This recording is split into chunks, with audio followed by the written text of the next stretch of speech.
السلام علیکم ورحمۃ اللہ وبرکاتہ، نحمدہ ونصلی علی رسولہ الکریم، اما بعد فاعوذ باللہ من الشیطان الرجیم، بسم اللہ الرحمن الرحیم، رب اشرح لی صدری ویسر لی امری واحلل عقدۃ من لسانی یفقہوا قولی۔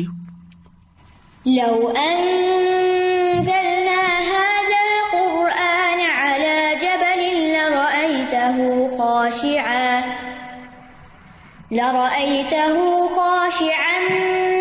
متصدعا من خشية الله وتلك الأمثال نضربها للناس لعلهم يتفكرون۔ امثال القرآن پروگرام کے سلسلے میں آج ہم انشاءاللہ اللہ کی خاطر خرچ کرنے والوں کی مثال پڑھیں گے کہ انہیں کیا حاصل ہوتا ہے، ان کو کیا فائدہ ملتا ہے۔ تو یہ آیت ہے سورۃ البقرہ کی آیت نمبر 265۔ ومثل الذين ينفقون أموالهم ابتغاء مرضات الله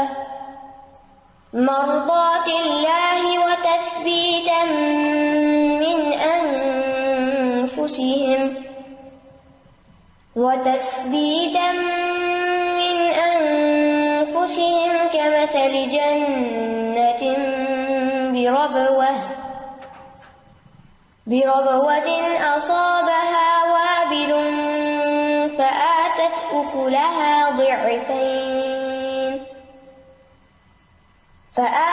أكلها ضعفين فإن لم يصبها وابل فطل والله بما تعملون بصير۔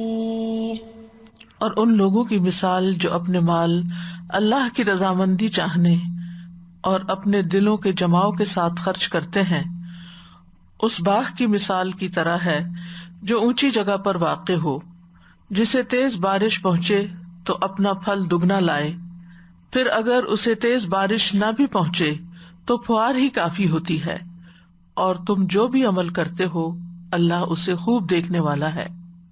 یہاں خرچ کرنے کے بارے میں تیسری مثال بیان ہو رہی ہے، اور یہ انتہائی حیرت کی بات ہے کہ ایک ہی صفحے کے اندر، ایک ہی جگہ پر اوپر تلے اللہ سبحانہ وتعالی صدقے سے متعلق 4 مثالیں بیان کرتے ہیں، تاکہ ہم صدقے کی اہمیت اور اس کے فائدے کو سمجھیں، اور صحیح طور پر صدقہ نہ کرنے کے نقصان کو بھی سمجھیں، اور اچھے صدقے کے فوائد کو بھی سمجھیں، کیونکہ مثالیں بیان ہی اس لیے کی جاتی ہیں کہ بات پوری طرح سمجھ میں آ جائے، اچھی طرح واضح ہو جائے۔ جیسا کہ ہم جانتے ہیں کہ اس سے پیچھے ہم نے آیت نمبر 263 میں ان لوگوں کے بارے میں پڑھا کہ جو لوگ اپنے مال اللہ کے راستے میں خرچ کرتے ہیں، پھر وہ جو خرچ کرتے ہیں اس کے پیچھے نہ احسان جتاتے ہیں اور نہ تکلیف پہنچاتے ہیں، تو ان کا اجر ان کے رب کے پاس ہے، ان پر نہ کوئی خوف ہوگا نہ وہ غمگین ہوں گے۔ تو اس سے یہ پتہ چلتا ہے کہ خرچ کرنے کی 2 حالتیں ہیں۔ ایک وہ حالت ہے کہ جس میں انسان صدقہ کرنے کے بعد احسان جتاتا ہے اور تکلیف پہنچاتا ہے، اور دوسری وہ حالت ہے کہ جس میں انسان صدقہ کرنے کے بعد نہ احسان جتاتا ہے اور نہ ہی تکلیف دیتا ہے۔ تو خرچ کر کے احسان جتلانے اور تکلیف دینے والے کے برعکس اللہ کی خاطر، اللہ کی رضا کی خاطر دینے والے اور اللہ سے اجر چاہنے والے کی مثال یہاں پر بیان کی گئی ہے کہ جو مال وہ خرچ کرتا ہے اس کی مثال کچھ اس طرح ہے کہ فَمَثَلُهُ كَمَثَلِ صَفْوَانٍ عَلَيْهِ تُرَابٌ فَأَصَابَهُ وَابِلٌ، آخر تک۔ تو اللہ کی رضا کے لیے وہی خرچ کرتا ہے کہ جس کے دل میں پھر صرف ایک ہی شوق، ایک ہی مقصد اور ایک ہی نیت ہوتی ہے کہ مجھے اس کا اجر اللہ سبحانہ تعالیٰ سے ملے۔ قرآن مجید کا یہ اسلوب ہے کہ ایک چیز کے ذکر کے بعد اس کے بالمقابل چیز کا ذکر کیا جاتا ہے، کیونکہ قرآن کو مثانی بھی کہا گیا ہے۔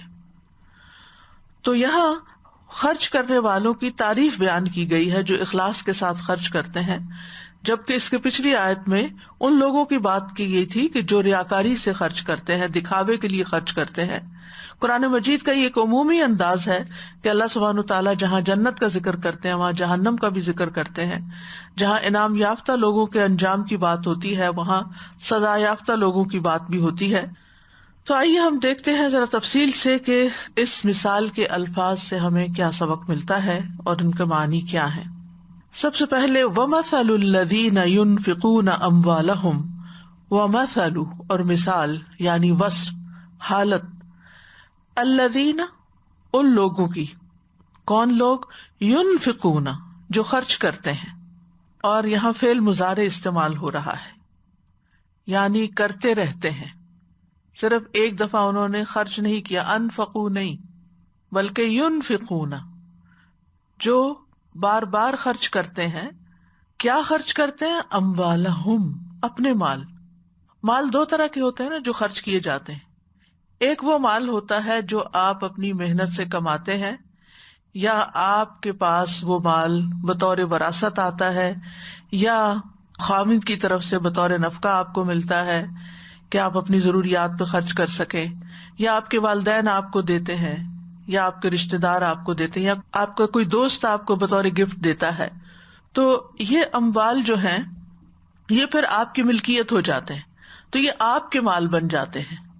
اور ایک وہ مال ہوتا ہے جو کسی کا ہوتا ہے، وہ آپ کے ہاتھ پہ رکھتا ہے کہ آپ اس کو اس کے بہاف پہ خرچ کر دیں، تو یہ اموالہم نہیں ہوتے، یہ کسی کا مال ہوتا ہے جو آپ اس کی نیابت کرتے ہوئے، اس کی مدد کرتے ہوئے، اس کے لیے کوئی راستہ تلاش کر کے آپ اس کو خرچ دیتے ہیں یا کہیں صدقہ کر دیتے ہیں۔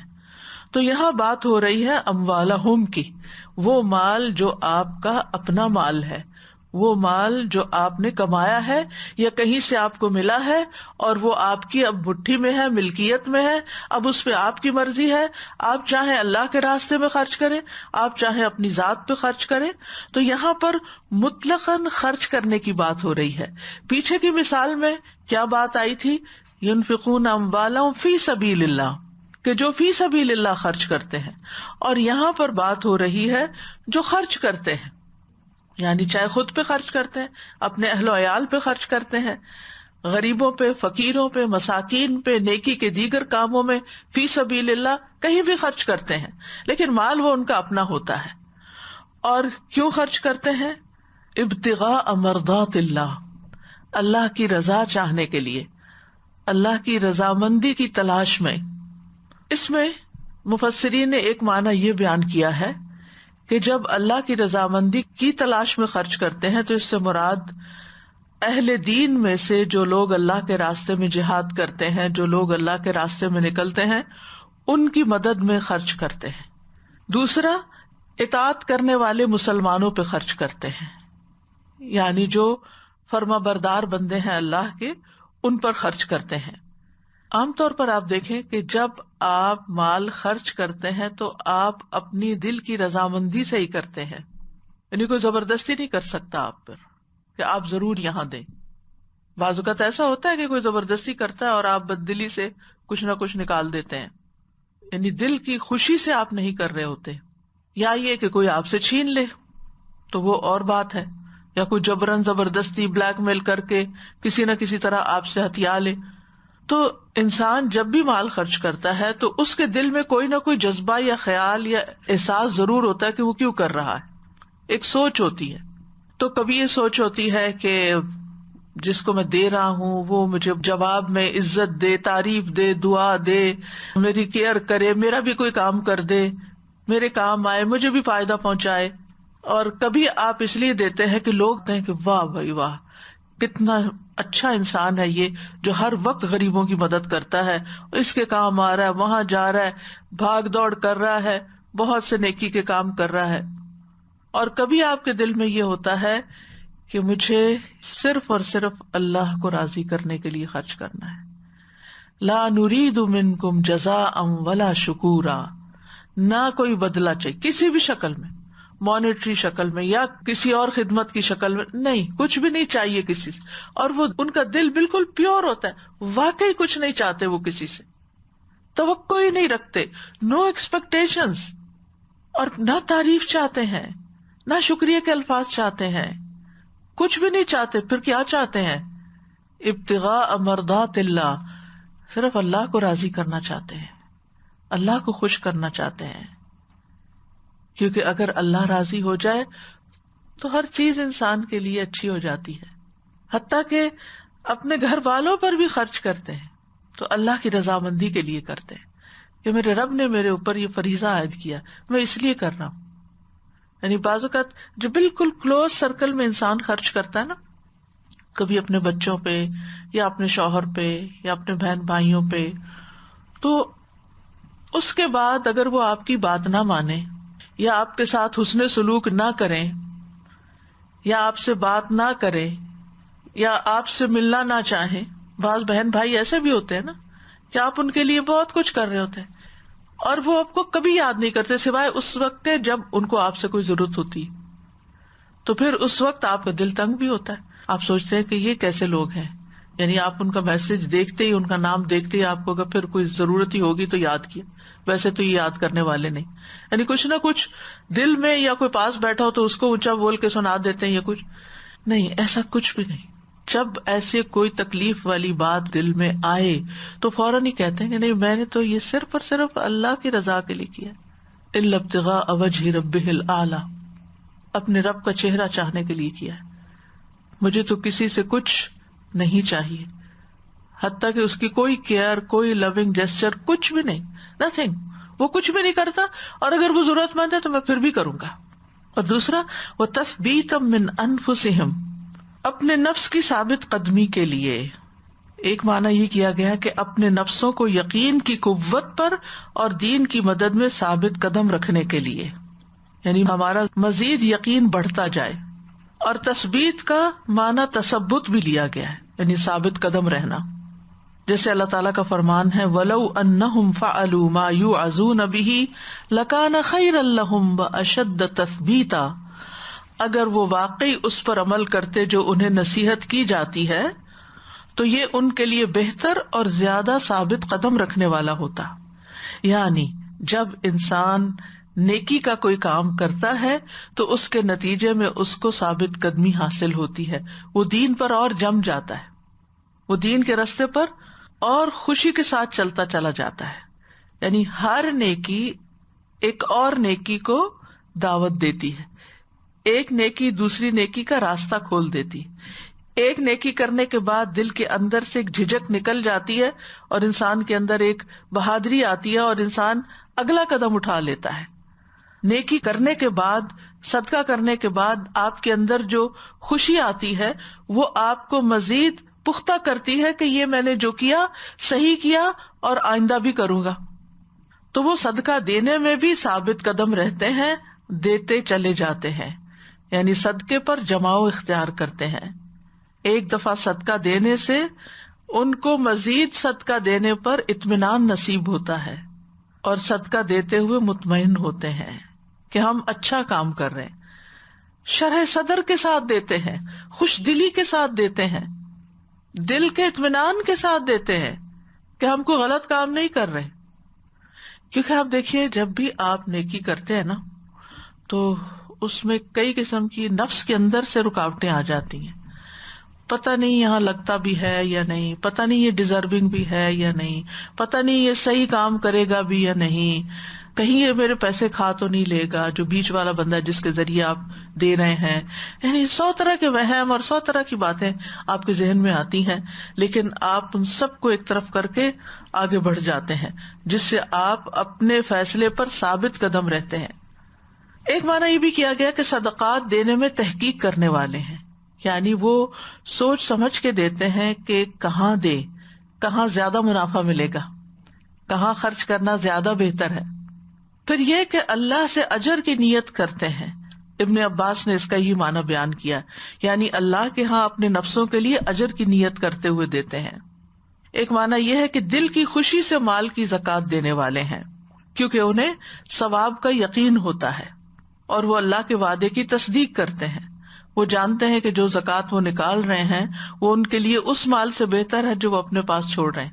یعنی ایک وہ جو اپنے پاس انہوں نے رکھا اور ایک وہ جو نکالا, تو وہ سوچتے ہیں کہ یہ بہتر ہے جو نکال رہا ہوں اس سے جو میرے پاس رہ گیا. جیسے کہ وہ ایک حدیث میں بھی آتا ہے نا کہ نبی صلی اللہ علیہ وسلم کے گھر میں بکری ذبح ہوئی تو آپ نے پوچھا کیا کچھ بچا, تو انہوں نے کہا ہاں دستی کا گوشت بچا, تو آپ نے فرمایا کہ نہیں وہ جو تم نے دے دیا وہ بچا ہے. تو نعم البدل کا یقین ہوتا ہے ان کو کہ اللہ سبحانہ وتعالیٰ اس کا بدلہ دے گا. اسی طرح ایک معنی یہ بھی کیا گیا ہے کہ وہ اللہ کی اطاعت پر قائم رہنے کے لیے اپنے نفسوں کو تیار کرتے ہیں, اور یہ معنی بھی کیا گیا کہ خود کا محاسبہ کرتے ہوئے خرچ کرتے ہیں, یعنی اپنے گناہوں پہ نظر رکھتے ہیں, اپنی غلطیوں کا کفارہ دینے کے لیے صدقہ کرتے ہیں. اسی طرح بہت سوچ بچار نہیں کرتے اور ثواب پہ شک نہیں کرتے, یعنی ثواب کی تصدیق, تثبیت بمانا تصدیق اور یقین, یعنی وہ تصدیق کرتے ہیں کہ واقعی یہ سچی بات ہے کہ اللہ کے راستے میں دینے سے فائدہ ملتا ہے, اور پورا پورا یقین رکھتے ہوئے دیتے ہیں. یعنی پہلے اپنے دل کو جماتے ہیں, تسلی دیتے ہیں, پھر خرچ کرتے ہیں, اور پھر ثواب میں شک نہیں کرتے. اصل میں خرچ کرنے میں دو بڑی رکاوٹیں آتی ہیں نا. ایک یہ ہوتا ہے کہ انسان متردد ہوتا ہے یا ثواب میں شک و شبہ ہوتا ہے, دوں کہ نہ دوں, اتنا دوں یا اتنا دوں, وہ جو ڈاواں ڈول ہونے والی کیفیت ہے. اور دوسرا یہ ہے کہ پتہ نہیں اس پہ ثواب ہوگا کہ نہیں, یہاں دینے کا کچھ فائدہ ہوگا کہ نہیں. تو یہ جو نفس کی رکاوٹیں ہیں اندر ہی کی انسان کے, بعض اوقات باہر سے بھی لوگ مل جاتے ہیں رکاوٹ ڈالنے والے, وہ آپ کو طرح طرح کے مشورے دیتے ہیں کہ آپ ریاکاری کر رہے ہیں, آپ اپنے بچوں کو بھی دیکھیں, آپ فلاں چیز بھی دیکھیں, آپ اپنا ہاتھ روک کے رکھیں. تو ایسے میں وہ ان رکاوٹوں کو ایک طرف رکھتے ہوئے اللہ کے راستے میں کھلے دل سے یقین کے ساتھ دیتے ہیں, تصدیق اور پوری تسلی کے ساتھ. منافق کا دل تنگ ہوتا ہے, منافق دل کی تنگی کے ساتھ خرچ کرتا ہے, ناپسندیدگی کے ساتھ خرچ کرتا ہے, کیونکہ وہ ثواب کی نیت سے نہیں کر رہا ہوتا. سورۃ توبہ میں آتا ہے وَلَا يُنْفِقُونَ إِلَّا وَهُمْ كَارِهُونَ, وہ خرچ نہیں کرتے مگر اس حال میں کہ ناخوش ہوتے ہیں, خرچ کر کے خوش نہیں ہوتے, اس کو چٹی سمجھتے ہیں, اپنے اوپر تاوان سمجھتے ہیں. کیونکہ جس کو اجر کا یقین ہو وہ مال دینے میں تردد نہیں کرتا, یعنی جس کو یہ پتا ہو کہ اس $1 کے بدلے مجھے 700 ملنے والے, وہ کیسے پیچھے رہ سکتا ہے. دنیا میں بھی اللہ تعالیٰ اس کو بڑھاتے ہیں, آگے آ رہا ہے. اسی لیے ہم دیکھتے ہیں کہ بعض اسلاف کے بارے میں یہ پتا چلتا ہے کہ وہ رات کے اندھیرے میں صدقہ کرتے تھے کہ کسی کو بھی نہیں پتا چلے. وہ چپکے سے لوگوں کے دروازوں پہ جا کے کچھ نہ کچھ رکھ آتے تھے, تاکہ جب صبح وہ اٹھے تو انہیں یہ بھی نہ پتا ہو کہ یہ لایا کون ہے, وہ گیس بھی نہ کر سکے, اندازہ بھی نہ کر سکے, کیونکہ ان کو یہ یقین ہے کہ ہم نے اللہ کے لیے دیا. ہمیں یہ بھی نہیں پتا کہ اس گھر کے اندر رہتا کون ہے, یہ پتا ہے کہ یہ غریبوں کی بستی ہے, یہ ضرورت مند لوگ ہی رہتے ہیں اس علاقے میں, کیونکہ ان کو یہ یقین ہے کہ جب ہم نے اللہ کی خاطر دے دیا, اخلاص کے ساتھ دے دیا, تو اگر وہ نان ڈیزرونگ کے پاس بھی چلا گیا تو اجر کہیں نہیں جاتا. وہ آپ کو یاد ہوگی حدیث, رسول اللہ صلی اللہ علیہ وسلم نے فرمایا کہ ایک شخص نے کہا کہ مجھے آج رات ضرور صدقہ دینا ہے. چنانچہ وہ اپنا صدقہ لے کے نکلا اور ناواقفی سے ایک چور کے ہاتھ میں رکھ دیا. صبح ہوئی تو لوگوں نے کہنا شروع کیا آج رات کسی نے چور کو صدقہ دے دیا. اس شخص نے کہا اللہ تمام تعریف تیرے ہی لیے ہے, آج رات بھی میں ضرور صدقہ کروں گا. چنانچہ وہ دوبارہ صدقہ لے کے نکلا تو ایک فاحشہ کے ہاتھ میں رکھ دیا. جب صبح ہوئی تو لوگوں میں چرچا ہوا کہ آج رات کسی نے فاحشہ عورت کو صدقہ دیا ہے. اس شخص نے پھر کہا کہ اللہ تمام تعریف تیرے ہی لیے, میں زانیہ کو اپنا صدقہ دے آیا, اچھا میں آج رات پھر صدقہ کروں گا. پھر وہ صدقہ لے کے نکلا تو کسی مالدار کو دے آیا, کیونکہ اندھیرے میں دے رہا. اس زمانے میں اسٹریٹ لائٹس تو نہیں ہوتی تھی کہ پتہ چلے حال حلیے سے بھی کوئی ضرورت مند ہے یا نہیں, بس جو ملا راستے میں اس کو پکڑا دیا. صبح ہوئی تو لوگوں نے کہا آج رات کسی نے مالدار کو صدقہ دے دیا. اس شخص نے کہا اللہ ہم تیرے ہی لیے ہیں, میں اپنا صدقہ لا علمی سے چور, فاحشہ اور مالدار کو دے آیا ہوں. تو اللہ تعالیٰ کی طرف سے اس کو بتایا گیا کہ جہاں تک چور کے ہاتھ میں صدقہ دینے کا سوال ہے تو اس میں امکان ہے کہ وہ چوری سے رک جائے, کہ میں لوگوں کا مال چھینتا ہوں, اور کچھ لوگ ایسے ہیں کہ جو خاموشی سے دینے والے. اسی طرح فاحشہ کو صدقہ کا مل جانا, اس بات کا امکان ہے کہ وہ زنا سے رک جائے, کہ وہ پیسوں کی خاطر زنا کرتی ہے تو اس کو اللہ نے ایسے دیا تو وہ غلط کام چھوڑ دے. اور مالدار کے ہاتھ میں دینے کا کیا مطلب ہے کہ اسے عبرت ہو کہ جو اللہ نے اسے دیا ہے وہ بھی خرچ کرے، وہ صرف لینے والا ہی نہ ہو، دینے والا بھی ہو۔ تو یہاں وَتَثْبِيتًا مِنْ أَنفُسِهِمْ، اپنے نفسوں کے یقین کے لیے، ثابت قدمی کے لیے، تسلی کے لیے، شرح صدر کے لیے۔ اور جہاں تک نفس کا تعلق ہے تو ایک نفس ایمانی ہوتا ہے اور ایک نفس شہوانی ہوتا ہے، اور دونوں نفسوں کے اندر باہم ایک جنگ بھی ہوتی ہے۔ ایک نفس ہمارا ہوتا ہے نا، اور ایک نفس مطمئنہ بھی ہوتا ہے، ٹھیک ہے؟ تو ان میں کشمکش ہوتی ہے۔ تو جب انسان نیکی کا کام کرتا ہے تو نفس مطمئنہ جو ہے یا ایمانی نفس جو ہے وہ نفس امارہ پہ غالب آ جاتا ہے، اس کے اوپر حاوی ہو جاتا ہے۔ اس طرح انسان کو ثابت قدمی نصیب ہو جاتی ہے، پھر انسان اپنی خواہشات کے آگے پھسلتا نہیں ہے، وہ سیلف کنٹرول جانتا ہوتا ہے۔ اور یہ نیکی کرنے کے بعد ہی پتہ چلتا ہے انسان کو کہ کس دل کے ساتھ کی ہے اس نے۔ ویسے بھی ہم دیکھتے ہیں کہ کچھ اللہ کے بندے ایسے ہوتے ہیں جو دینے کے بعد بھی ڈرتے رہتے ہیں، جیسے سورۃ المومنون میں آتا ہے نا، والذین یؤتون ما آتوا وقلوبهم وجلة انہم الی ربہم راجعون اولئک یسارعون فی الخیرات وہم لہا سابقون۔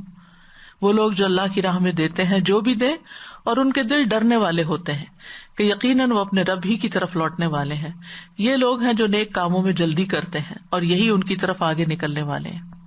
حضرت عائشہ فرماتی ہیں، میں نے رسول اللہ صلی اللہ علیہ وسلم سے اس آیت کے بارے میں پوچھا کہ کیا یہ وہ لوگ ہیں کہ جو شراب پیتے ہیں یا چوری کرتے ہیں؟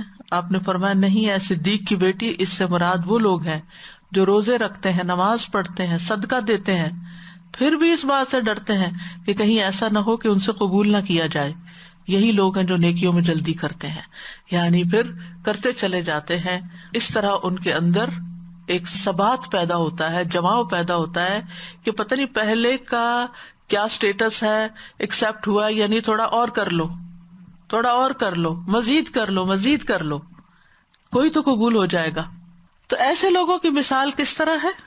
کمثل جنت بربوۃ، ایک باغ کی طرح ہے جو اونچی مقام پر ہو۔ جنت کہتے ہیں اس زمین کو جس میں اتنی کثرت سے درخت ہو کہ وہ زمین کو ڈھانپ لیں، یا وہ باغ جس کے چاروں طرف باڑ ہو اور باڑ کی وجہ سے باغ نظروں سے پوشیدہ ہو جائے۔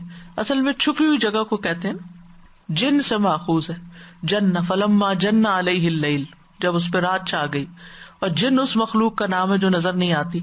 پیٹ کے بچے کو بھی جنین کہتے ہیں، دیوانگی کو جنون کہتے ہیں کہ اس عقل پہ پردہ پڑ جاتا ہے۔ تو جنت کو بھی جنت اس لیے کہتے ہیں کہ وہ چھپی ہوئی ہے۔ تو ایک ایسا باغ ہے جو بہت ہی گھنا اور بہت زیادہ تھک قسم کا، اور ہے بھی کہاں؟ بربوتن، بلند جگہ پر۔ ربا یربو کا مطلب ہوتا ہے کسی چیز کا زیادہ ہونا، بڑھ جانا، اونچا ہو جانا، ہائی ہو جانا۔ تو ہائی لینڈ ہے وہ، ہائی لینڈ فارمز۔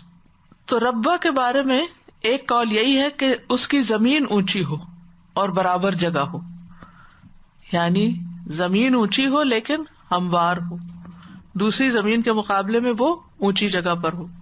ہوتا ہے نا جو ایسے سطح مرتفع کے علاقے ہوتے ہیں، کبھی اسٹریٹ لائن آتی ہے، کبھی اوپر کبھی نیچے۔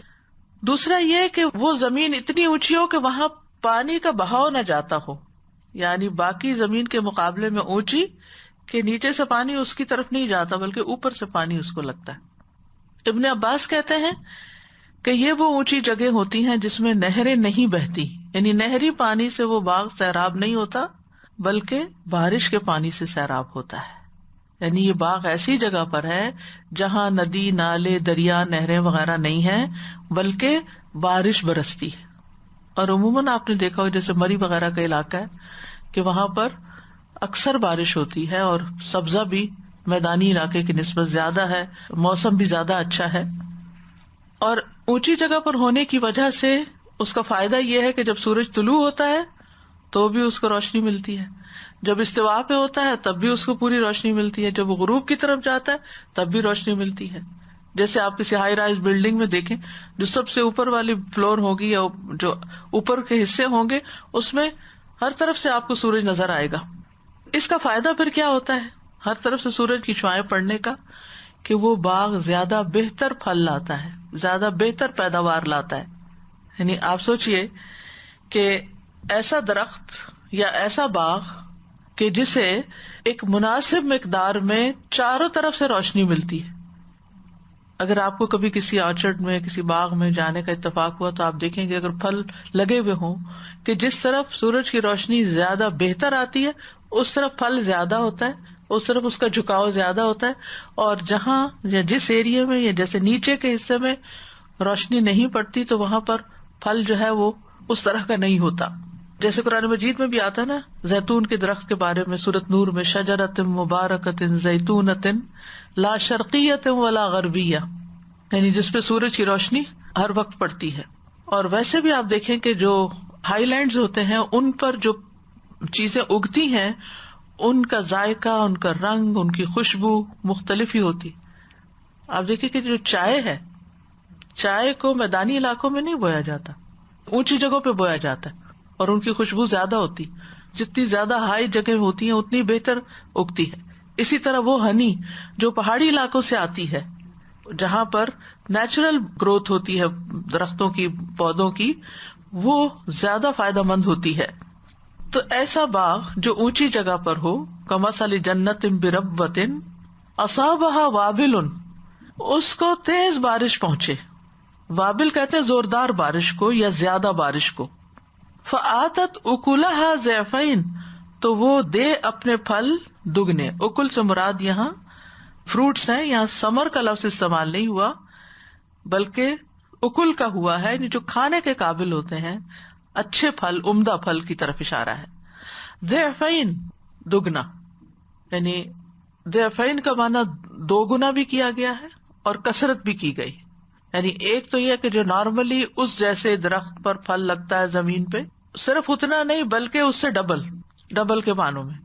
اسی طرح ایک معنی یہ بھی کیا گیا ہے کہ اس کا مقصد یہ نہیں کہ صرف تعداد میں ڈبل بلکہ زیادہ پھل لاتا ہے. یعنی حقیقی دگنا مراد نہیں ہے تعداد میں، بلکہ باغ کی جو زمین ہے، محل وقوع ہے، اس کے اوپر پڑنے والی جو بارش ہے، یہ ساری چیز مل کر اس باغ میں زیادہ پھل لانے کا باعث ہے. فآتت اکلها ضعفین، یعنی اس کو پوری ہوا ملتی ہے، وہ اونچی جگہ پر ہے، سورج بھی سامنے ہے، زوردار بارش بھی آتی ہے. تو اب آپ دیکھیے کہ جب سارے تقاضے پورے ہو گئے ایک اچھی فصل آنے کے، تو پھر نتیجہ کیا نکلے گا؟ اب دیکھیں سارے تقاضے پورے ہو رہے ہیں تو صدقے میں بھی سارے تقاضے پورے ہوں گے، من نہیں ہوگا، اذیت نہیں ہوگی، ریاکاری نہیں ہوگی، تو پھر اس کا پھل کہیں زیادہ ہوگا. اور یہ بھی جو کہا گیا نا کہ ایک دانہ 700 دانے بن جاتے ہیں، تو یہ بھی اسی طرح، یہ نہیں بڑھوتری کے معنوں میں ضعفین بھی. جیسے وہ حدیث میں آتا ہے نا کہ ایک کھجور جب کوئی اللہ کے راستے میں دیتا ہے طیب، تو وہ اللہ تعالیٰ اس کو اپنے دائیں ہاتھ سے قبول کرتا ہے، پھر اس کو بڑھاتا ہے حتیٰ کہ وہ بہت پہاڑ کی طرح ہو جاتی ہے. پھر اسی طرح ضعفین اس معنی میں بھی ہے کہ اس کا فائدہ اس کو دنیا میں بھی ملتا ہے اور آخرت میں بھی ملتا ہے. یعنی ایک ریوارڈ آخرت کا اور ایک ریوارڈ دنیا کا. اور ویسے بھی آپ دیکھیں کہ ہر صدقے کا اجر فرق ہوتا ہے، اس کی کوانٹٹی کے اعتبار سے، کوالٹی کے اعتبار سے، نیت کے اعتبار سے، موقع محل کے اعتبار سے، ضرورت کے اعتبار سے، یعنی کئی وجوہات ہوتی ہیں. اور پھر خاص طور پر آپ دیکھیے کہ جب انسان چھپا کے دیتا ہے، دل کے جماؤ کے ساتھ دیتا ہے کہ میں جو کر رہا ہوں ٹھیک کر رہا ہوں، اور پھر ضرورت مندوں کو دیتا ہے، تو پھر اس کے فائدے بھی اتنے ہیں. جیسے سورۃ البقرہ میں ہی آتا ہے ان تبدوا الصدقات فنعما ہی وان تخفوها وتؤتوها الفقراء فهو خیر لکم ویکفر عنکم من سیئاتکم واللہ بما تعملون خبیر. اگر تم اپنے صدقات ظاہر کرو تو بھی اچھا ہے، لیکن اگر خفیہ طور پر فقراء کو دو تو یہ تمہارے لیے زیادہ بہتر ہے. یعنی خاموشی سے ایسے صدقات تمہاری بہت سی برائیوں کو دور کر دیں گے، اور جو تم عمل کرتے ہو اللہ اس سے پوری طرح باخبر ہے. یعنی اجر بھی ملے گا اور اس کے ساتھ ساتھ برائیاں بھی دور ہوں گی، اخلاقی برائیاں دور ہوں گی، برائیوں کے برے نتائج دور ہوں گے، یعنی ملٹیپل فائدے ہوں گے. ضعفین فإن لم يصبها وابل فطل، پھر اگر اس کو تیز بارش نہ بھی پہنچے تو تل ہی کافی ہے. تل کا ایک مطلب ہے پھوار، بوندا باندی، شبنم بھی کہتے ہیں اس کو. یعنی الطل احد المطرین عرب کہتے ہیں، یعنی پھوار دو بارشوں میں سے ایک بارش ہے، یعنی ایک تیز بارش بہت غزیر اور ایک بالکل ہلکی پھلکی جیسے فلریز پڑ رہی ہوتی، اور ایک طوفان آتا ہے برف کا۔ تو اگرچہ زیادہ بارش کے زیادہ فائدے ہیں، لیکن وہ زمین اتنی اچھی ہے، وہ موقع محل اتنا اچھا ہے کہ وہاں اگر بہت بارش نہ بھی آئے اور ہلکی پھلکی بوندا باندی ہو جائے یا رات کو شبنم بھی پڑ جائے تو وہ بھی اس کے لیے کافی ہو جاتی ہے۔ اس سے اگرچہ پیداوار کم آتی ہے اس کے مقابلے میں جتنی تیز بارش سے آتی ہے، لیکن پھر بھی فائدہ حاصل ہوتا ہے۔ تو اب آپ دیکھیے کتنی خوبصورت مثال ہے، باغ کا تو سوچ کے انسان خوش ہو جاتا ہے، باغ ہے، اس کے پھل ہیں، پھر بارش ہے، پھر اونچا علاقہ ہے، اور یہ ساری چیزیں مل کے ماحول کو اتنی خوبصورتی دے رہے ہیں۔ تو یہاں پر آپ دیکھیے کہ اس مثال میں اللہ تعالیٰ انسان کو باغ سے تشبیہ دیتے ہیں، یعنی باغ کیا ہے؟ انسان۔ خلوص نیت کیا ہے؟ باغ کا محل وقوع کہ کہاں وہ واقع ہے، اس کی جو زرخیزی ہے یا اونچا علاقہ ہے۔ اور مال کی زیادتی اور کمی کو بارش اور شبنم سے تشبیہ دی گئی ہے۔ زیادہ مال ہوگا تو تیز بارش ہے اور زیادہ فائدہ ملے گا، کم مال ہے تو شبنم ہے، اس کا بھی فائدہ ملے گا، اور خلوص نیت ہے تو یہ زمین کی زرخیزی ہے، اس سے زیادہ پیداوار نکلے گی، زیادہ اجر ملے گا۔ واللہ یضاعف لمن یشاء، اور یہ انسان پر ہے کہ وہ کیسا باغ بنتا ہے۔ یعنی جس طرح سارے اسباب کے اکٹھا ہونے کی وجہ سے پیداوار زیادہ ہوتی ہے، اسی طرح جس صدقے کے ساتھ ساری کنڈیشنز پوری ہو جائیں اس کا اجر و ثواب بھی زیادہ ہوتا ہے۔ زیادہ نیکی کریں گے تو زیادہ فائدہ ہے، کم کریں گے تو کم فائدہ ہے۔ زیادہ نیکی تیز بارش کی طرح ہے، کم نیکی فوار کی طرح ہے، تھوڑا تھوڑا اکا دکا۔ اب آپ دیکھیں نا، ایک ہوتا ہے کہ آپ ایک بھاری بڑی اماؤنٹ دیتے ہیں، وہ تیز بارش کی طرح کٹھی ہے، وہ ڈھیر ہے کسی چیز کا، اور ایک یہ ہے کہ جیسے بارش کے قطرے ایک ایک ایک ایک ایک، تھوڑا سا یہاں تھوڑا وہاں، تھوڑا تھوڑا تھوڑا تھوڑا۔ تو اس سے آپ امیجن کریں، تھوڑی بارش ہوتی ہے تو تھوڑی جگہ بھیگتی ہے، تھوڑا فائدہ لوگوں کو پہنچتا ہے، زیادہ ہوتا ہے تو پھر زیادہ اس سے بڑے بڑے کام ہو جاتے ہیں۔ اسی طرح یہ بھی کہا گیا ہے کہ یہاں پر مقربین اور اصحاب الیمین کی مثال بھی بیان ہوئی ہے، یعنی تیز بارش کی مثال مقربین کی ہے، سابقون الاولون کی ہے، اور دوسری مثال اصحاب الیمین کی ہے۔ سابقون وہ ہوتے ہیں جب وہ نیکی کی کوئی جگہ دیکھتے ہیں تو کسی سے مشورے وغیرہ اور لمبی چوڑی تحقیقیں نہیں کرتے، بس یہ پتا چلتا ہے کہ باقی ہے یہ ڈیزرونگ، یہاں کرنا چاہیے، جیسے حضرت عثمان رضی اللہ عنہ، جیسے حضرت عبد الرحمن بن عوف رضی اللہ عنہ، جب انہیں پتا چلا کہ غزوہ تبوک جیش الاسرہ ہے، اسباب کی کمی ہے، سفر بہت لمبا ہے، تو انہوں نے زیادہ سے زیادہ جو ممکن تھا دیا۔ حضرت ابوبکر نے کیا کیا، حضرت عمر نے کیا کیا، تو یہ سابقون ہے نا، ان کو جنت کی بشارتیں ہیں دنیا میں، عشرہ مبشرہ میں سے ہیں۔ تو انہوں نے کیا کیا، حضرت ابوبکر نے سارا مال دے دیا، حضرت عمر نے آدھا دے دیا، حضرت عبد الرحمن بن عوف اور حضرت عثمان رضی اللہ عنہ نے بھی، یعنی ایک نے درہم دیے اور ایک نے دینار دیے۔ تو یہ تیز بارش والے لوگ ہیں، مقربین۔ پھر اسی طرح وہ لوگ بھی جو الذین ينفقون اموالهم باللیل والنہار سرا وعلانیہ فلہم اجرہم عند ربہم ولا خوف علیہم ولا ہم یحزنون، جو لوگ اپنے مال رات اور دن چھپے اور کھلے خرچ کرتے رہتے ہیں، ان کے لیے ان کا اجر ان کے رب کے پاس ہے، اور ان پر نہ کوئی خوف ہے اور نہ وہ غمگین ہوں گے۔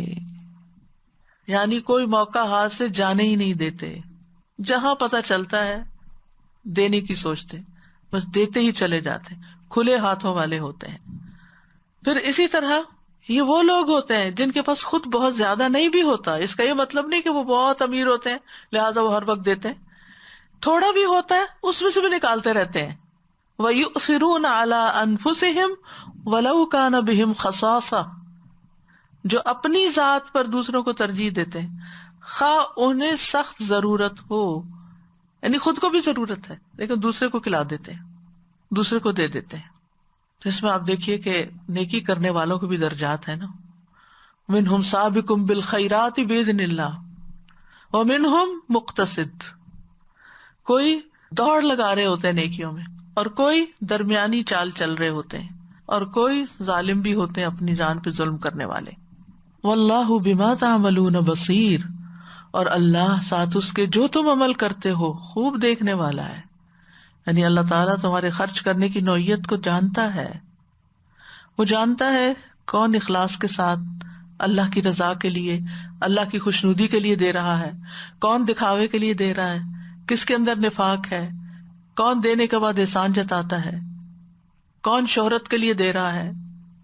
اسی طرح یہ جو نا بما تعملون، یہاں آپ دیکھیے جار مجرور پھر مقدم ہے، اور یہ بصیر سے متعلق ہے تاکہ حصر کا فائدہ دے. جو بھی تم عمل کرتے ہو، یعنی ویسے اللہ تعالیٰ سارے اعمال کو دیکھتا ہے، لیکن وہ جو تم نے خاص صدقہ کیا نا، خاص اس کی رضا کے لیے اپنی ضرورت سے کاٹ کے دیا، اس کو بھی دیکھ رہا ہے. ہر چیز اس کے سامنے ہے. اللہ تعالیٰ کو پتا ہے نا کہ کس بندے نے کیا خرچ کیا، کہاں کیا، کس نیت سے کیا، کس کوانٹٹی میں کیا، کس کوالٹی کا کیا، اس کا پھر نتیجہ کیا نکلا، کتنے لوگوں کو اس کا بینیفٹ ہوا، پھر ان سے آگے کتنے لوگوں کو بینیفٹ ہوا، اس کی کیا وسعت تھی. انسانوں میں سے کوئی بھی اس کا بدلہ نہیں چکا سکتا. دنیا میں کوئی پیمانہ ہے ہی نہیں جس پہ آپ کسی کے اخلاص کو ناپ سکیں. آپ کسی کی دی ہوئی چیز کی کوانٹٹی کو تو ناپ سکتے ہیں، کوالٹی بھی دیکھ سکتے ہیں کہ ہاں اس نے 1 کلو سونا دیا اور وہ بالکل پیور گولڈ تھا، اس نے بڑی خوبصورتی سے دیا. جیسے حضرت عائشہ کے بارے میں آتا ہے کہ جب وہ اللہ سبحانہ تعالیٰ کے راستے میں کچھ دیتی تھی تو جیسے سکے ہوتے تھے تو ان کو صاف کر کے گھسانے سے مراد یہ نہیں کہ ان کا نمبر مٹا کے، ان کو صاف کر کے رگڑ کے صاف کرتی تھی، پھر اس پہ خوشبو لگاتی تھی، پھر دیتی تھی کہ میں اللہ کو دے رہی ہوں، یہ غریب کے پاس نہیں جا رہا، یہ اللہ کے پاس جا رہا ہے. یعنی ان چیزوں کو تو انسان ظاہر میں دیکھ سکتا ہے کہ کوالٹی کیا ہے، کوانٹٹی کیا ہے، مگر کسی کے دل کا حال کون جان سکتا ہے. تو یہ اعمال القلوب جو ہے، بما تعملون، اعمال القلوب جو ہے وہ اللہ ہی دیکھتا ہے. اللہ سبحانہ تعالیٰ تمہاری شکلوں کو نہیں دیکھتا، تمہارے مال نہیں دیکھتا، وہ تمہارے دل اور تمہارے اعمال دیکھتا ہے. لہٰذا ان دو چیزوں کو خوبصورت بنانے کی ضرورت ہے. تو یہ ہے وہ مثال کہ اللہ نے ان لوگوں کے لیے بیان کی جو اپنے مال کو نیکی اور بھلائی کے کاموں میں خرچ کرتے ہیں، احسان نہیں جتاتے، تکلیف نہیں پہنچاتے، ریاکاری نہیں کرتے، بلکہ ان کا مقصد صرف اور صرف اللہ کی خوشنودی حاصل کرنا ہوتا ہے. وہ اپنے مالوں کو اللہ کے وعدے پر یقین کرتے ہوئے، ایمان رکھتے ہوئے خرچ کرتے ہیں کہ اللہ نے جو اجر و ثواب کا وعدہ کیا ہے اللہ سبحانہ وتعالیٰ وہ ضرور دے گا. تو ان لوگوں کی اللہ نے مثال بیان کی کہ ان کی مثال ایک خوبصورت باغ کی طرح ہے جس میں بہت درخت ہیں، جو ایک اونچی جگہ پر باغ ہے، اور وہاں تیز بارش سے بہترین پھل آتے ہیں، بہت زیادہ پھل آتے ہیں، بہت زیادہ اجر و ثواب ان کو ملتا ہے. اور اگر ان کے پاس زیادہ نہ ہو، تھوڑا بھی دینے کو، تو اس سے بھی ان کو فائدہ پہنچتا ہے. یعنی باغ کا ایسا منظر پیش کیا گیا ہے کہ جس سے دل خوش ہو جاتا ہے. ایسا نظارہ ہے یہ، ایسے لوگوں کو دیکھ کے بھی دل خوش ہو جاتا ہے نا. وہ بھی باغ کی طرح ہی ہوتے ہیں نا. یعنی باغ سے مراد یہ انسان ہے نا، کہ اس کے اندر خیر ہی خیر، اس کے اندر دوسروں کے لیے فائدہ ہی فائدہ ہے. درخت کو دیکھ کر آپ دیکھیں، درخت کو دیکھ کے بھی آپ خوش ہو جاتے ہیں. اور اگر کسی باغ میں کسی گرین جگہ پر بارش ہو رہی ہو، اسے دیکھ کے اور بھی دل خوش ہو جاتا ہے. اور اگر ان درختوں پہ پھل لگے ہوئے ہوں تو نظارہ اور بھی خوبصورت ہو جاتا ہے. اور پھر یہ کہ اس میں سے ایک ایک چیز جو بیان ہوئی ہے اس کی اپنی ہی خوبی ہے. اب دیکھیے کہ بارش سے نہ صرف یہ کہ پھل زیادہ آتا ہے، بلکہ بارش سے پتے دھل جاتے ہیں، درخت کا رنگ زیادہ نکھر جاتا ہے. اور پتے کیا ہیں؟ ہمارے پھیپھڑوں کی طرح ہے نا، وہ آکسیجن جذب کرتے ہیں اور چھوڑتے ہیں. تو وہ زندگی کا سامان ہے، یعنی درخت کے لیے ایک زندگی کا سامان رکھتے ہیں، اس سے اور زیادہ خیر پھوٹتی ہے. یعنی اس کی ایک ایک چیز جو ہے اس کے اندر ایک خوبصورتی ہے. تو انسان کو ایسا ہی باغ ہونا چاہیے. اور یہ جو مشابہت کی وجہ ہے اس کو ہمیشہ سامنے رکھنا چاہیے کہ جگہ بھی پاک ہو اور مقصد بھی حاصل ہو، پھل بھی حاصل ہو. یعنی انسان کی نیت بھی درست ہو اور پھر اس کا آؤٹ کم بھی اچھا ہو.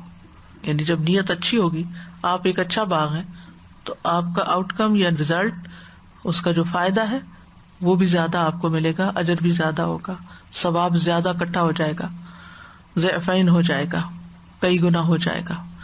یہ مثال اس کے بالکل برعکس ہے، جو چٹان کے اوپر مٹی پڑی ہوئی تھی۔ اگر آپ اس کو کمپیئر کریں پچھلی مثال سے، جو منافق کی مثال ہے یا جو ریاکاری کے لیے خرچ کرنے والوں کی مثال ہے، کیونکہ منافق ریاکاری کے لیے کرتے ہیں نا خرچ، یہ نفاق کی ایک علامت ہوتی ہے، ثواب کی بجائے وہ دکھاوے کے لیے خرچ کرتے ہیں۔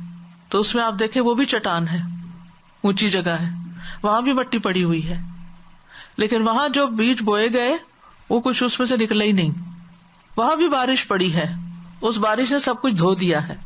یہ بھی باغ اونچی جگہ پر ہے، اس میں بھی بہترین مٹی ہے اور اس پر بھی بارش پڑی ہے، لیکن اس کا پھل ڈھیروں ڈھیر آیا ہے، بہترین آیا ہے۔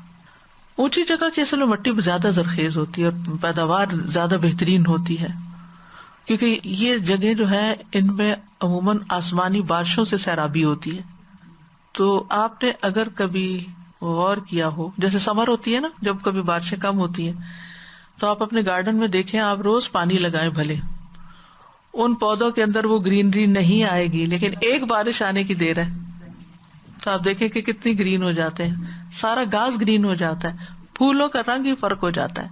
یہی فرق ہے اس زمین کے پھلوں میں جس کو نہروں سے سیراب کیا جاتا ہے، مصنوعی طریقوں سے آبپاشی کی جاتی، اور اس باغ میں جس کو آسمانی بارش سیراب کرتی ہے۔ تو خرچ کرنے والا جو ہے وہ جتنا زیادہ اخلاص رکھتا ہوگا اور جتنا زیادہ اس کے اندر صدق ہوگا، تثبیت ہوگی، یعنی دو آفتوں کا سامنا کرنا پڑتا ہے نا، تو اس کا مقابلہ دو چیزوں سے ہی ہوتا ہے، یعنی ایک اخلاص اور ایک صدق۔ یعنی انسان خرچ کرتے ہوئے کیا چاہتا ہے کہ کوئی تعریف تو کر دے، کوئی دعا تو دے دے، کوئی حال تو پوچھ لے، لیکن اللہ کی رضا کے لیے کرنے والا ان میں سے کچھ بھی نہیں چاہتا ہوتا، اسی لیے وہ دوبارہ اس جگہ دینے میں کوئی تردد نہیں رکھتا، اس کے دینے میں صدق ہوتا ہے۔ پھر آپ دیکھیں کہ ایسا باغ پانی روکتا نہیں ہے، اونچی جگہ پہ ہوتا ہے نا، اس پہ بارش پڑی، وہ پانی بھی نیچے والی جگہوں پہ بہ گیا اور زمین کو لگ گیا جا کے، اس کا بھی فائدہ ہے، پھلوں کا تو فائدہ ہے ہی، اس پانی کا بھی فائدہ جو وہاں سے گزرتا ہے۔ تو بارش زیادہ ہو یا کم ہو، زیادہ دیں اللہ کے راستے میں یا کم دیں، بہرحال اللہ کے ہاں اس کا اجر محفوظ ہے۔ ابن قیم کہتے ہیں کہ اس آیت میں ان نیک لوگوں کا حال ہے جو خرچ کرتے ہیں، ایسے لوگوں کے اللہ کے ہاں مختلف درجات ہیں، کچھ لوگ زوردار بارش والے درجات میں ہیں اور یہ سب سے اونچے درجات ہیں۔ یہ وہ لوگ ہیں جو رات دن چھپا کر ظاہر کر کے اپنے مال خرچ کرتے ہیں، اگرچہ خود فاقہ ہی کیوں نہ کر رہے ہوں، اپنے اوپر دوسروں کو ترجیح دیتے ہیں۔ اور کچھ بوندا باندی والے لوگ ہیں جو بیانہ روی پہ چلتے ہیں۔ اللہ نے دونوں قسم کے لوگوں کو، ان کی حالت کو، ان کے اعمال کو ایسے باغ سے تشبیہ دی ہے جو ٹیلے پہ ہے، اور ان کے بہت زیادہ خرچ کرنے کو زوردار بارش اور بوندا باندی کے ساتھ تشبیہ دی، جیسا کہ دونوں بارشوں میں سے ہر ایک بارش باغ کے پھل اور دوسری کھیتیوں کو کئی گنا بڑھانے کا سبب بنتی ہے۔ تو اسی طرح جو خرچ کرتے ہیں، تھوڑا ہو یا زیادہ، جب اللہ کی رضا اور صدق کے ساتھ کرتے ہیں تو یہ اللہ تعالیٰ کے ہاں بہت بڑھ جاتے ہیں۔ یعنی ان کا مال جو ہے نا وہ بارش کی طرح نا، تو وہ بارش ان درختوں کو پہنچی اور پھیل کے دور دور میدانی علاقوں میں چلی۔ یعنی جس کاز کے لیے خرچ کر رہے ہیں، کسی ایک شخص کو دے رہے ہوتے ہیں، ایک جگہ پر وہ پلانٹ کر رہے ہوتے ہیں، لیکن وہ صرف وہاں نہیں رہتا، ملٹی پلائی ہوتا، صدقہ جاریہ بن جاتا ہے۔ اسی طرح یہ ہے کہ جس طرح کھیت اور باغ ایک جیسے نہیں ہوتے، اسی طرح سب لوگ ایک جیسے نہیں ہوتے اور سب کا صدقہ ایک جیسا نہیں ہوتا، اور ایک ہی انسان ہوتا ہے لیکن اس کا مختلف اوقات میں دیا ہوا صدقہ مختلف نیت اور دل کے احساس کے ساتھ ہوتا ہے، یعنی دل کے جذبات فرق ہوتے ہیں۔ تو جیسے جذبات ہوں گے، جیسا خیال ہوگا، جیسا احساس ہوگا، جیسا یقین ہوگا، ویسا ہی پھل ملے گا۔ تو اس مثال سے جو باتیں ہمیں پتہ چلتی ہیں وہ یہ کہ نمبر 1، ہمیں صدقات اللہ کی رضا کے لیے خرچ کرنے چاہیے، ریاکاری اور شہرت کی خاطر نہیں خرچ کرنا چاہیے۔ حدیث میں آتا ہے اللہ سبحانہ وتعالیٰ صرف وہ عمل قبول کرتا ہے جو اخلاص کے ساتھ کیا جائے، خالص ہو، اور اس کے کرنے سے خالص اس کا ہی چہرہ مقصود ہو۔ الذی یؤتی مالہ یتزکی وما لأحد عنده من نعمت تجزی الا ابتغاء وجہ ربہ الاعلی ولسوف یرضی، جو اپنا مال اس لیے دیتا ہے کہ پاک ہو جائے، حالانکہ اس کے ہاں کسی کا کوئی احسان نہیں کہ اس کا بدلہ دینا ہے اس کو، یعنی بدلے کے طور پہ نہیں کہ اس نے مجھے دیا تھا، جیسے ہمارے یہاں رسم و رواج ہوتے ہیں، بچہ پیدا ہوا تو کسی نے کچھ دیا تو اب اس کے ہاں ہوا تو واپس دینا ہی دینا ہے، یا شادی کے موقع پر ایکسچینج ہوا، ان چیزوں کی بات نہیں ہو رہی، بات ہو رہی ہے خالصتاً اللہ کی خاطر دینے کی، جس میں واپسی کی کوئی توقع نہ رکھی جائے، نہ کسی کے احسان کا بدلہ دیا جائے۔ تو الا ابتغاء وجہ ربہ الاعلی ولسوف یرضی، وہ کہتے ہیں نا نیکی کر دریا میں ڈال والی بات، کہ آپ جب دریا میں کچھ ڈالتے ہیں تو واپس اس کو نکالنا ناممکن ہوتا ہے، وہ نہیں ملتی آپ کو دوبارہ، لیکن ہو سکتا ہے کہ وہ کسی ایسی جگہ پر جا پڑے کہ جہاں اس سے بہت زیادہ فائدہ اٹھایا جائے، تو ہمارا بھی جو دنیا میں دیا ہوا ہے آخرت میں بہت زیادہ فائدے کی چیز بن جائے۔ پھر یہ درجات کی بلندی کا ذریعہ بھی بنتا ہے نا، جتنے جتنے آپ کام اچھے کرتے جاتے ہیں ویسے ویسے اللہ کے ہاں آپ کے درجے بڑھتے جاتے ہیں۔ پھر یہ کہ اللہ کی خاطر خرچ کرنے پر ایمان کی حلاوت، ثابت قدمی، اطمینان قلب، شرح صدر نصیب ہوتا ہے۔ جب اخلاص آتا ہے نا، مرضات اللہ آتا ہے تو تثبیت بھی آ جاتی ہے۔ اور یہ بات تو مجھے بہت ہی اچھی لگی امام ابن تیمیہ کی، اس میں بڑا سبق ہے ہم سب خواتین کے لیے۔ اکثر لوگ یہ کام کرتے ہیں، یعنی اپنے اہل و عیال پہ خرچ کرتے ہیں تو فطرت اور عادت اور معمول کے طور پہ کرتے ہیں، یعنی خواتین کھانا بناتی ہیں گھر والوں کو کھلانے کے لیے معمول کے طور پر، عادت کے طور پر، وہ اس کے ذریعے اللہ کی رضا نہیں چاہتے، ان کے خیال میں بھی نہیں ہوتا کہ میں یہ کام اس لیے کر رہی ہوں کہ میرا رب مجھ سے راضی ہو۔ اور خصوصاً اگر عورت کماتی بھی ہو اور میاں نہ کماتا ہو اور اس کو گھر میں خرچ کرنا پڑ جائے، ان میں سے کوئی بھی مسکین اور مسافر اور اس طرح کے کسی اور حقدار پر اللہ تعالیٰ کا چہرہ چاہنے کے لیے تھوڑا سا خرچ کرتا ہے تو وہ ایمان اور عبادت کی لذت پا لیتا ہے، یعنی صرف ایک ہیبیچول طور پہ نہیں۔ دیکھیے جو ہمارے کام ہوتے ہیں نا ان کے 3 درجے ہوتے ہیں، ایک ہوتا ہے ہمارا ہیبیچول، عادتاً، بھئی مجھے عادت ہے یہ کرنے کی، میں جب بھی کچھ بناتی ہوں مجھے ہمسایوں کو دینا ہی ہوتا ہے، عادت ہے میری، بھائی عادت ہے، تھوڑا سا اوپر آ جاؤ۔ پھر وہ ریچول سمجھ کے دیتے ہیں، کچھ لوگ نیکسٹ لیول پہ دیتے ہیں، بھئی اس لیے دیتی ہوں کہ نبی صلی اللہ علیہ وسلم نے فرمایا تھا کہ اپنے ہمسائے کا خیال رکھو، ٹھیک ہے، یہ کیا ہوا، ریچول ہو گیا، پہلا ہیبیچول تھا، دوسرا ریچول ہو گیا۔ بھئی اس سے بھی آگے چلو، اور وہ کیا ہے، پورے کانشس کے ساتھ ابتغاء مرضات اللہ، صرف اللہ کی رضا چاہنے کے لیے۔ ورنہ کیا ہوگا، عادتاً جب ہم کچھ کرتے ہیں نا تو پھر ہم چاہتے ہیں ہمیں واپس بھی ملے، ریچول جب ہم کچھ کرتے ہیں تو پھر ہم کہتے ہیں کہ اس کا کچھ نتیجہ بھی آئے سامنے۔ جب ابتغاء مرضات اللہ ہو گیا، بس دے دیا، اللہ تو راضی ہو جا۔ کیا ہوتا ہے کہ آپ مثلاً اگر خاتون کوئی کماتی ہو اور وہ گھر میں فروٹ بھی لے آئے یا کوئی کھانا ہی پکا کے دے یا آرڈر ہی کر لے اپنے خرچے پر، تو پھر وہ کھلا کے کیا ایکسپیکٹ کرتی ہے کہ اب یہ بچے میری بات مانے، میں ان کو باہر لے کے گئی تھی، یہ شوہر میری ہر بات مانے کیونکہ میں اس پہ خرچ کر رہی ہوں، یہ مرضات اللہ نہیں ہے۔ اور یہی تکلیفیں بھی زیادہ ہوتی ہیں نا، وہی ہر وقت نظر بھی آتے ہیں اور وہی آپ سے اختلاف بھی کر رہے ہوتے ہیں اور وہی آپ کے ساتھ روڈ بھی بعض اوقات ہو جاتے ہیں۔ باہر والے تو پھر سنبھل کے بات کرتے ہیں نا، آپ باہر والے کسی کو دیتے ہیں تو وہ اسمائل کرے گا، دعا دے گا، شکریہ کہے گا، تعریف کرے گا، کسی اور کے یہاں مینشن کرے گا، بڑی بات ہو جائے گی تو آپ بھی خوش ہو جائیں گے۔ نہیں بھائی، یہ مقصود نہیں ہونا چاہیے سب کچھ۔ اسی وجہ سے بہت سے لوگ زیادہ بہتر جگہ پر خرچ کرنا جہاں سے دگنا ثواب ملتا ہو، دیر فائن، رشتے دار کو خرچ کرنا مثلا، وہاں نہیں دیتے، یہ تو پوچھتے بھی نہیں ہمیں، تو اس لیے ان کو کیوں دے، چھوڑو ان کو، کسی اور کو دو، کم از کم کسی برے وقت کام تو آئے گا۔ ایسے بھی کہتے ہیں نا لوگ کہ آج کسی کو دیں گے تو کل کو مجھے بھی پوچھے گا، تو یہ نہیں ہونا چاہیے۔ وہ کہتے ہیں وہ اپنے اہل و عیال پہ ہزاروں خرچ کرتا ہے تو وہ اس میں ایمان اور عبادت کی لذت نہیں پاتا کیونکہ وہ اللہ کے چہرے کی خاطر خرچ نہیں کرتا۔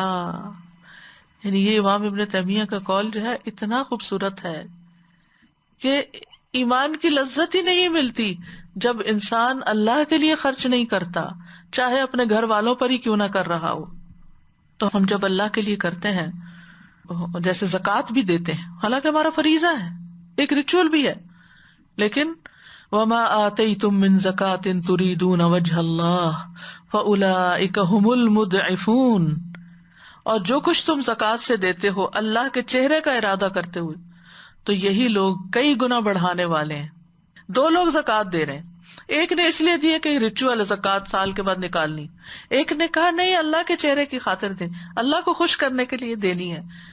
ہو سکتا ہے اس کی اماؤنٹ زیادہ ہو، اس کی اماؤنٹ کم ہو، لیکن اس کا اجر کہیں زیادہ ہوگا اس کی نسبت. یہ جذبات سے، اندر کے اخلاص سے فرق پڑ گیا درجوں میں. زکوٰۃ دیتے ہوئے تو کبھی سوچتے ہی نہیں، اگر یہ تو فرض ہے، نماز پڑھیں فرض ہے، بس ہیبیچول نہیں ریچول نیکسٹ لیول پہ آئیں. اس کو بھی آپ دوبارہ کر لینا کہ اللہ وہ سب بھی میں نے تیری خاطر دیا. ٹھیک ہے، پتہ نہیں ہوتا، ہمیں علم نہیں ہوتا، تو اس وجہ سے پھر ہم وہ اولون سابقون میں نہیں جا پاتے نا. والذین اوتوا العلم درجات، جن لوگوں کو علم دیا گیا ان کے لیے درجوں کی بلندی ہے، کیونکہ ان پہ کھلتے جاتے ہیں نا، ایک ایک لیئر اترتی جاتی ہے. اچھا اور بھی آگے، اس سے بھی بہتر ہے، اس سے بھی اچھا ہے، اور کیا کریں اور کیا سوچیں. رسول اللہ صلی اللہ علیہ وسلم نے فرمایا جو شخص اللہ کا چہرہ چاہنے کے لیے صدقہ کرے، یعنی اللہ کے دیدار کی خاطر، اور اسی پر اس کا اختتام، اس کی نیت بدلے نہیں، وہ جنت میں داخل ہوگا. پھر اسی طرح ایسے لوگوں پر ظلم نہیں کیا جائے گا، ایسے لوگ فلاح پانے والے. یہ سب قرآن کی آیتوں سے میں جملے نکال رہی ہوں. حتیٰ کہ اگر کوئی اپنی بیوی کے منہ میں لقمہ دیتا ہے جیسے حدیث میں آتا ہے تو اس کا بھی اس کو اجر ملتا ہے، حالانکہ وہ اس کے اوپر فرض ہے، وہ اس کا ریچول بھی ہے. پھر اسی طرح جو بھی کام کرے، یعنی افراد کو دے یا پروجیکٹس پہ خرچ کرے، جیسے کوئی مسجد بنوا رہا ہے، کوئی کنواں کھدوا رہا ہے، کوئی بھی چیز، تو اللہ سبحانہ وتعالیٰ اس کا اجر دے گا. دوسرا یہ کہ اجر و ثواب کی نیت اور دل کی خوشی سے خرچ کرے. دوسری اہم بات یہاں سے کیا پتہ چلی؟ تثبیتم من انفسہم، دل کی خوشی سے خرچ کرنا. نبی صلی اللہ علیہ وسلم نے فرمایا اللہ کا تقوی اختیار کرو، اپنی 5 نمازیں ادا کرو، اپنے 1 مہینے کے روزے رکھو، اور دل کی خوشی سے مال کی زکوٰۃ دو. دل کی خوشی سے، یہ نہ سوچو اوہ پتہ ہی چلتا سال ہی گزر جاتا ہے پھر زکوٰۃ سر پہ آ گئی ہے، یہ باتیں مت کرو. فرمایا اور دل کی خوشی سے اپنے مال کی زکوٰۃ ادا کرو اور اپنے امیر کی اطاعت کرو، تم اپنے رب کی جنت میں داخل ہو جاؤ گے. پھر اسی طرح جس نے یہ 3 کام کیے وہ ایمان کا مزہ چکھ لے گا، جس میں سے ایک کام ہے اپنے دل کی خوشی کے ساتھ زکوٰۃ ادا کی جو ہر سال اس پہ فرض ہوتی ہے. اچھا کچھ لوگ، اللہ تعالیٰ ہم سب پہ رحم کرے، کچھ لوگ کہتے ہیں یہ زیور میں نے اپنی بیٹی کو دینا ہے لہٰذا اس پہ میں زکوٰۃ نہیں دے رہی، حالانکہ وہ ہے ابھی آپ ہی کے اپنے پاس. یہ فلاں کام میں بچے کی فیس رکھی ہوئی ہے اس پہ میں نے نہیں دینا کیونکہ یہ میری ضرورت کا ہے. یہ فلاں ایسا، یہ فلاں زکوٰۃ ہی نہیں دینا چاہتے، ہیلے بہانوں سے زکوٰۃ کو ٹال دیتے ہیں. تو دل کی خوشی سے، اچھا بعض اوقات زیور ہی نہیں رکھتے، زکوٰۃ دینی پڑے گی، یعنی کہ کیوں بھاگتے ہیں زکوٰۃ دینے سے؟ یہ نہیں پتا کہ اس کا اجر کتنا بڑا ہے. ایمان کی حلاوت نصیب ہوتی ہے جب انسان اللہ کی خاطر زکوٰۃ نکالتا ہے، فرض ادا کر رہا ہے لیکن ایک ٹھنڈک اور ایک سکون. کیوں ہمارے دلوں سے خوشی اور وہ سب کچھ نکل گیا، دلوں کے اندر وہ ایمان کی حلاوت نہیں ہے، ایک ویکیوم سا ہے، ایک بے چینی ہے، ایک پریشانی ہے، کیونکہ یہ 2 شرائط نہیں پوری ہو رہی نا. تو کرنے کے کام کیا ہے؟ نمبر 1 ہر کام اللہ کی رضا کے لیے کریں، خصوصاً مال کا خرچ کرنا. ایسے عبادت کریں جیسے آپ اللہ کو دیکھ رہے ہوں، کسی سے نہ شکریہ چاہیں، نہ دعا چاہیں، نہ تعریف چاہیں، نہ جزا چاہیں، نہ بدلہ چاہیں، کچھ بھی نہ چاہیں. ابن تیمیہ کہتے ہیں اخلاص کو سچا ثابت کرنے والے جن پر احسان کرتے ہیں وہ نہ تو ان سے دعا طلب کرتے ہیں، نہ تعریف طلب کرتے ہیں، نہ اس کے علاوہ کچھ اور چاہتے ہیں، کیونکہ یہ بھی بدلہ لینے کا ارادہ ہوتا ہے. دعا بھی احسان کے بدلے کی ایک قسم ہے کہ آپ دعا دیجیے ہمیں، اور بعضوں کو دوسرے کو مجبور کرتے ہیں. تو کیا کرنا چاہیے؟ آخرت کے ثواب کے لیے، اللہ کی رضا کے لیے. آپ یوں سوچا کریں یہ سب میں وہاں کا ایک بینک بنایا ہوا میں نے اور اس میں سب کچھ ڈپازٹ کر رہی ہوں اور کل کو جا کے کیش کرنا ہے جب سب سے زیادہ ضرورت ہوگی، جب کسی اور نے کچھ نہیں دینا. تو آخرت کو سامنے رکھ کر اور جہنم سے بچنے کے لیے، کیونکہ خواتین کو خصوصاً نبی صلی اللہ علیہ وسلم نے جو صدقے کی تلقین کی تھی وہ اسی لیے کی تھی کہ تمہاری اکثریت میں نے جہنم میں دیکھی ہے، لہٰذا صدقہ کیا کرو، خواہ اپنے زیور سے ہی کیوں نہ کرو، یعنی اور کچھ نہیں دینے کو تو اپنا زیور نکالو جو تمہاری اپنی ملکیت ہے. اللہ سبحانہ تعالی ہمیں اخلاص عطا فرمائے اور دل کا جماع عطا فرمائے. اللہم اجعل عملی کلہ صالحا واجعلہ لوجہک خالصا ولا تجعل لأحد فیہ شیئا.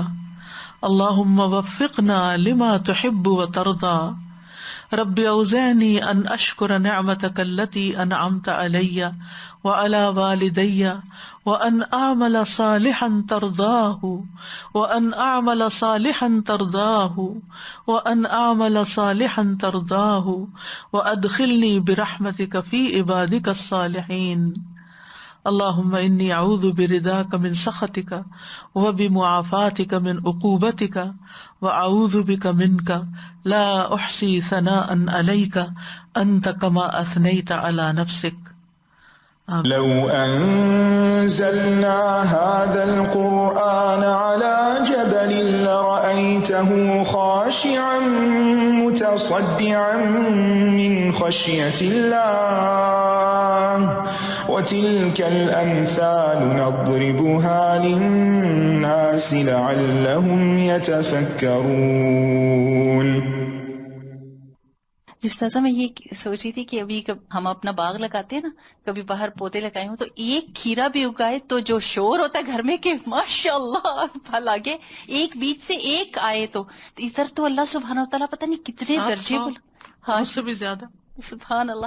اور دوسرا یہ کہ رب ارحمہما کما ربیانی صغیرہ، ہم نے اپنے ابو جان کو یہ جیسے آپ باتیں کر رہی تھی تو میں ان کو امیجن کر سکتی تھی کہ ان کی خوشی کسی دوسرے کے لیے کام کرے. نیتوں کا کسی کو نہیں پتا، انشاءاللہ باذن اللہ اللہ سبحانہ تعالیٰ کے لیے ان کی نیت ہو اور ان کے درجے بلند ہو، لیکن ہم نے اپنی زندگی میں ان کو دوسروں کے لیے کام کرتے ہوئے اتنی خوشی دیکھی جتنی اپنے لیے ان کو اتنی خوشی نہیں ہوتی تھی. الحمدللہ رب العالمین. اللہ کی توفیق. آمین. اور اللہ سبحانہ تعالیٰ ہمیں بھی توفیق دے کہ ہم اس طرح کام کر سکیں جیسے انہوں نے کیے. مہاجرین اور انصار کی مثال سب سے زیادہ خوبصورت ہے کہ وہ کس طرح ایک دوسرے کے لیے بچھکے تھے. ان کے دل دیکھیں کتنے بڑے تھے کہ انہوں نے رسول اللہ صلی اللہ علیہ وسلم کی فرما برداری میں اپنے آپ کو، اپنی جانیں، کیا مال، کیا بیوی، مطلب ان کو کہا تھا کہ بھئی آپ میں ایک لے لیں. ان کو آفر کیا تھا کہ ایک بیوی آپ لے لیں. مطلب یہ بہت بڑی بات ہے استاد جی، یہ اپنا مال اور پھر اپنے بندوں اور ساتھ اپنی پسندیدہ چیزیں دینا. اور اسی طرح پھر لن تنالوا البر جب آیت اتری تھی تو اس وقت بھی ان لوگوں نے اپنے باغ اللہ تعالیٰ کی خاطر دے دیے. گھوڑا تھا، جو ایگزامپلس ہم نے پڑھی ماشاءاللہ، ان کو دیکھتے ہوئے وہ پھر اللہ کی خاطر خالص. اور وہ تب تو رسول اللہ صلی اللہ علیہ وسلم سامنے تھے اور ان کے سامنے جا کے دیتے بھی، پیش بھی کرتے تھے، اور وہ پھر آگے جہاں پہ بھی وہ خرچ کریں. سبحان اللہ. استاذہ اگر ہم کسی کو دے رہے ہیں اور دل میں ہماری نیت ہوتی ہے کہ اللہ تعالیٰ میرے بچوں کو یہ دین کو ثابت قدم کریں، مطلب ساتھ یہ بھی نیت کر رہے ہیں، از دیٹ اوکے کہ میرے بچوں کو دین دینا اور میرے ماں باپ کی مغفرت کرنا، بس دل میں نیت کر رہے ہیں. ماں باپ کی طرف سے آپ کریں، یعنی ان کو ثواب پہنچے. ہاں مطلب کہ اللہ تعالیٰ ان کی بچوں مغفرت تک کرنا. خیر پہنچے، یہ ٹھیک ہے، لیکن باقی اللہ پہ چھوڑ دیں. اچھا. کہ اللہ سبحانہ وتعالیٰ بہتر بدلا عطا کرے. اور ویسے جیسے فرض نماز کے بعد دعا قبول ہوتی ہے، جی صدقے کے بعد ہوتی جی. ہے، پھر اسی طرح حج کے وقت، روزے کے وقت، تو اس طرح دعائیں پھر مزید مانگیں. تو دیتے ہوئے مطلب دل میں یہی کوئی رکھیں نہیں کہ اللہ کی رضا ہو، صرف اللہ کی ثواب رضا ہو. اللہ تعالیٰ معاف کر دے جو کر چکے ہیں، کیونکہ یہی سوچتے رہے کہ اللہ تعالیٰ بچوں کو دین دے دیں، یہ دے دیں، تو یہ ایسا کچھ نہیں سوچنا چاہیے. یعنی وہ ویسے دعا مانگتے مطلب ٹھیک ہے. اچھا استاذہ، جیسے most of us we don't earn right, ہم لوگ کے ہسبینڈ نے ہم لوگ کو الحمدللہ اللہ کی رحمت سے اجازت دی بھی ہوتی ہے کہ آپ خرچ کریں، جہاں دینا ہے دیں. تو جب انہوں نے آپ کے ہاتھ پہ رکھ دیا نا، وہ آپ کا ہو گیا. اچھا، اب والا ہو گیا وہ، کیونکہ اب آپ کو اس میں سے کرنے کی اجازت ہے، جیسے آپ اپنے مال میں سے کریں. جیسے جوائنٹ اکاؤنٹ ہے تو آپ جو مرضی. تو پھر ہمارے ہسبینڈ الحمدللہ they are the unsung heroes, actually کرتے ہمیں اور کماتے تو وہی ہے نا، اللہ کی محنت تو رحمت ساری سے انہیں کی ہے. اور وہ الحمدللہ کہتے بھی کچھ نہیں ہے. الحمدللہ. الحمدللہ. جی استاذہ جی، دو باتیں میرے ذہن میں آ رہی تھی. ایک تو یہ کہ پھر ساری کی ساری نیت کی ہے نا بات بیچ میں سے. نیت کی بات ہے. زمین اگر اچھی ہے تو پھر چاہے بارش ہو یا نہ ہو، آپ نے تھوڑا بھی دیا تو اللہ سبحانہ تعالیٰ کو قبول ہے. اور جو ہے بھلے کسی کا مال کوانٹٹی میں زیادہ، لیکن اگر ریاکاری میں ہے یا اس طرح سے ہے تو پھر اس کی تو وہ درجات نہیں ہیں. اور تھوڑا بھی مال ہے اور اگر خلوص نیت سے ہے تو پھر اس کے درجات ہیں. لیکن جیسے دوسری جگہ پر بھی آتا ہے نا، منکم من یرید الدنیا ومنکم من یرید الآخرہ. ٹھیک ہے نا. تو آخرت کے لیے کرنا چاہیے. اللہ سبحانہ تعالیٰ اپنی رحمت سے دنیا میں بھی دیتا ہے. ربنا آتنا فی الدنیا. اور یہ جو دے فین کی بات آپ نے اتنی خوبصورت ایکسپلین کیا کہ رشتہ داروں کو دینے کا ڈبل اجر ہے، اور وہ تو حدیث سے بھی ثابت ہے کہ ڈبل اجر ہے، اور پھر بھی ہمارے دل جو ہے وہاں پہ تنگ ہو جاتے ہیں آ کے. تو سبحان اللہ، دے فین کا تو رائٹ وے، مطلب اگر ہم یہی سمجھ لیں کہ رشتہ داروں کو دینے میں ہی دے فین کی ٹرم جو ہے وہ پوری ہو جاتی ہے. اللہ سبحانہ تعالیٰ ہم سب کو توفیق دے. یہ نیت کو ریوائیو کرنا چاہیے. جب میں اب کچن میں جاؤں تو میں کہوں کہ اللہ سبحانہ تعالیٰ کرنا چاہیے. بڑا بڑا کچن میں لکھ کے لگا لیں تاکہ ہر وقت یاد رہے. کیونکہ کسی وقت بنتے میں چڑچڑا پن آ جاتا ہے. بالکل چڑچڑاپن. آپ مثلاً اتنی محنت سے بنا کے رکھتے ہیں، سب دوسرے کھا جاتے ہیں، آپ کا حصہ بھی نہیں چھوڑتے. کبھی ایسا ہوا؟ بہت دفعہ ہوتا ہے نا.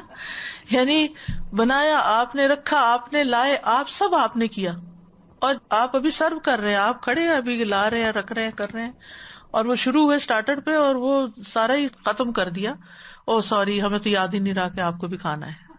اس وقت آپ کیا کرتے ہیں پھر؟ تو ماں کے لیے تو خیر بڑی خوشی کی بات ہوتی ہے، لیکن بہرحال ایک وہ ضرور ہوتا ہے نا، تو اس چیز کو نکالنے کی کوشش کرنی چاہیے کہ فطری طور پہ ہوگا، لیکن پھر آپ اس کا اظہار نہ کریں. ٹھیک ہے نا. پھر ہم جو بول دیتے ہیں نا اور تانے دے دیتے ہیں، اس سے پھر گنواتے ہیں. یا کہیں نہ بھی تو سوچے ہی چلے جائیں، وہ دماغ اسی میں الجھا ہوا کہ انہوں نے میرے ساتھ یہ کیا، انہوں نے میرے ساتھ یہ کیا. فوراً سوچے نہیں، اللہ کی رضا کے لیے، اللہ جزا دے گا. لذت آ جاتی ہے نا. وہ کبھی ایسا ہوتا ہے کہ ہم دیکھتے ہیں کہ ہم نے ایک ہی جگہ پہ پلانٹس لگائے ہیں، لیکن جہاں پہ زیادہ سورج کی روشنی پہنچتی ہے وہ اتنے لمبے ہو جاتے ہیں وہ ٹریز، اور وہ جو سائڈ پہ ہوتے ہیں ان کے ساتھ ہی ہوتے ہیں لیکن وہ اتنے چھوٹے ہوتے ہیں. اور ایسی نیتوں کا بھی ہوگا کہ تھوڑی جن کی نیت ہوگی ان کی ہائٹ چھوٹی ہوگی، اور وہ جن کی اچھی نیت ہوگی ان کی ہائٹ کا سمجھے، لیکن بہرحال اجر میں اجر بڑا چھوٹا ہوگا. وآخر دعوانا ان الحمد للہ رب العالمین. سبحانک اللہم وبحمدک، اشہد ان لا الہ الا انت، استغفرک واتوب الیک. السلام علیکم ورحمۃ اللہ وبرکاتہ.